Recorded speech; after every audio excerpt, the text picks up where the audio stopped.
Hello everyone, this is Yamini Parepalli. My roll number is 20BQ1A04I8 and I am from ECEC. Now, let me discuss about semiconductors. Firstly, we will see how the energy levels are formed in semiconductors. Semiconductors are crystalline solids. Here we have energy levels as 1s, 2s, 3s, 3p, 3D, 4S, 4P, 4D, and so on. These energy levels are present in a single atom, but when one atom is taken, there will be single energy level, but when several atoms are combined, they form an interactive system, and the energy levels will be split into n energy levels. For suppose if n atoms are taken, they will be split into n energy levels. This is given by Pauli's exclusion. See the last sentences. During this interaction, the higher energy levels are affected considerably, and consequently, the energy levels of the outer shells are slightly altered without violating the Pauli's expression. Since this is given by Pauli's, and this is not violating the Pauli's expression rule, and so the energy levels are formed. Hence, the single energy levels of the atom split into larger number of energy levels as shown in the figure. Since there are many atoms in a solid, so the separation between split energy is very small. Hence, the split energy levels are almost continuous and are said to form an energy band. These all the energy levels together form an energy band. There are energy bands in solid corresponding to the energy levels in an atom. An electron in a solid can have only those discrete energies that lie within energy bands. These bands are known as allowed energy bands, which are generally separated by some energy gap known as forbidden energy bands or not allowed energy bands. Energy gap occupied by the valence electrons is known as valence band, and energy band which is empty or occupied by the conduction electrons is known as conduction band.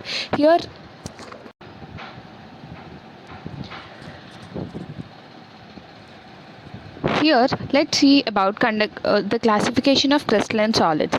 On the basis of forbidden energy gap, solids are broadly classified into following three categories. They are insulators, conductors, and semiconductors. The main classification is based on forbidden gap. In insulators, now let's see each together, each into depth. Insulators. Solids behave as insulators if it satisfies the following two conditions. Solids have even number of valence electrons per atom. The valence band and the conduction band are separated by a large energy gap compared with kT. That is, Eg is very far greater than kT. Due to large band gap, electrons cannot jump from the valence band to the conduction band. In the case of glass, the valence band is completely filled at 0 Kelvin, and the energy gap between the valence band and the conduction band is of the order of 10 electrons. An external electric field cannot provide this amount of energy to an electron in solid. Therefore, such solids behave as insulators because no free electrons are available to conduct electricity. The next main category is semiconductors. The energy gap between the filled valence band and the empty conduction band is small as compared to the insulators and more as compared to the conductors. Since the energy gap is less, the electron's transmission from valence band to the electron band is easy, and the energy gap is nearly equal to 1 electron volt. In germanium, the forbidden gap is 0.7 electron volts, and in case of silicon, it is 1.1 electron volts. At 0 Kelvin, a semiconductor behaves as an insulator, but at room temperature, a semiconductor has the following peculiar properties: partially filled conduction band, partially filled valence band, very narrow energy band. Now let's see conductors. In conductors, there is no forbidden gap between the valence band and the conduction band. It is observed that valence band overlaps with the conduction band in metals. There are sufficient number of free electrons available for electric conduction. Since there are more free electrons, the conductivity is so easy. Hence, the conductors behave as conduct electricity very well. Now let's see n-type carrier concentration and p-type carrier concentration. What is extrinsic semiconductors are divided into n-type and p-type. In n-type, there are more number of the majority charge carriers are electrons, and the minority charge carriers are holes, and they are formed by doping pentavalent impurities, and the Fermi energy level is nearer to the conduction band. Here Nd is the donor concentration and Ed is the donor energy level. And now we'll see we know the density of electrons in the conduction band from equation n equal to 2 of 2 pi me star k by h square whole power 3 by 2 exponential EF minus EC by KT. The density of ionized donors must be equal to the density of electrons in the conduction band at very low temperature. Therefore, we obtain the below equation. Applying log on both sides, we get log E Nd plus Ed minus EF by KT equals to log E of 2 of pi Me star KT by h square whole power 3 by 2 plus EF minus EC by KT.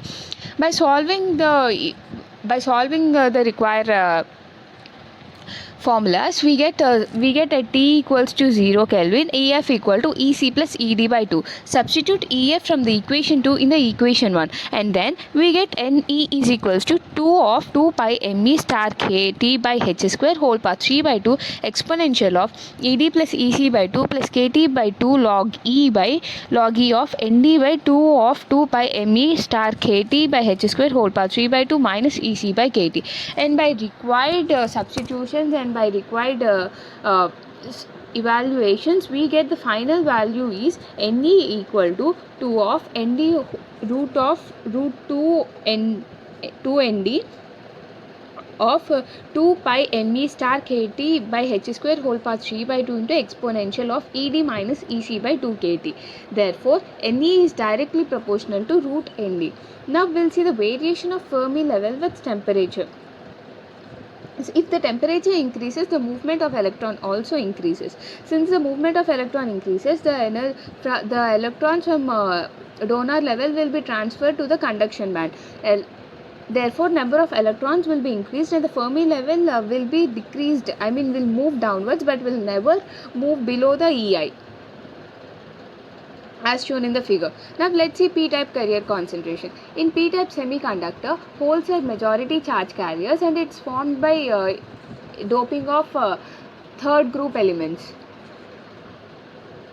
Here Na is the acceptor concentration here Na is the acceptor concentration level.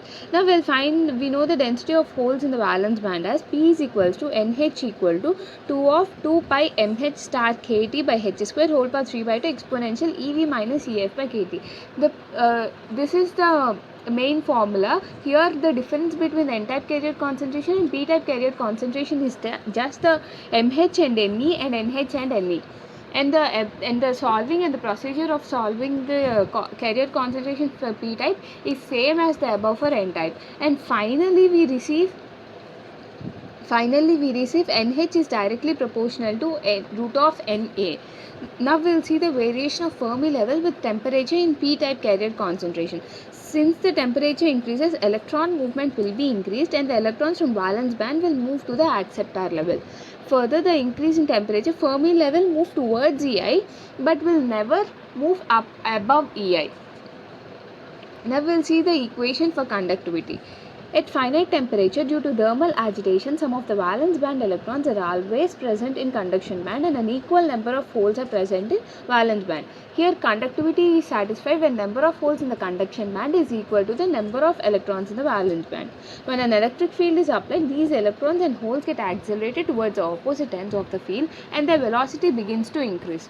This increase in velocity, however, does not continue indefinitely because of the collision of these carriers with the various types of obstacles such as atomic molecules, phonons, etc. present in the semiconductors. The equation of conductivity Vd is directly proportional to the applied electric field. It is proportional to the strength of applied electric field. Mu is called the mobility of the charge carrier in this slide. Now we will see electrical conductivity of extrinsic semiconductor. In n-type semiconductor, the electric conductivity is primarily due to electrons in the conduction band and can be written as sigma is equals to Nd mu E into E. In p-type, the electrical conductivity is primarily due to holes in the valence band and can be written as sigma equal to Na into mu H into E. Now we will see drift, diffusion and Einstein's equation. Actually, what does drift mean? The motion of charge carriers under the influence of electric field is known as drift. Here, and what does diffusion mean? The motion of charge carriers due to concentration variation is known as diffusion. The final formulas for drift and diffusion are Jx equal to Ne mu e plus Pe mu h into Ex, whereas for diffusion the formula is Jn equals to Dn into E into dN by dx. Hence, the total current density due to drift and diffusion in semiconductors is given by J total equal to Jx plus Jn plus Jp. Therefore, J total is equals to Ne mu e plus Pe mu h into Ex plus dN into E of dN by dx minus dP into E of dP by dx. Therefore, the final formula is d by mu equal to dP by mu n equal to dN by mu e equal to kT by small e by equal to Vt. Here, d is the diffusion constant, k is Boltzmann constant, T is temperature in Kelvin, E is charge of electron, and mu is mobility.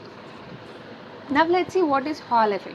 Hall effect was discovered by E.H. Hall in 1879. According to Hall effect, when a magnetic field is applied perpendicular to a current carrying conductor, a potential difference is developed between the points on the opposite side of the conductor. This effect gives the information about the sign of charge carriers in the electric conductors. So the magnetic deflecting force here is E equal to E into Vd into B. Now by solving it, we get the Hall coefficient as RH equals to EH by JB by equal to 1 by Ne. The Hall coefficient is negative when the charge carriers are electrons and positive when the charge carriers are holes. This is all about semiconductors. Thank you.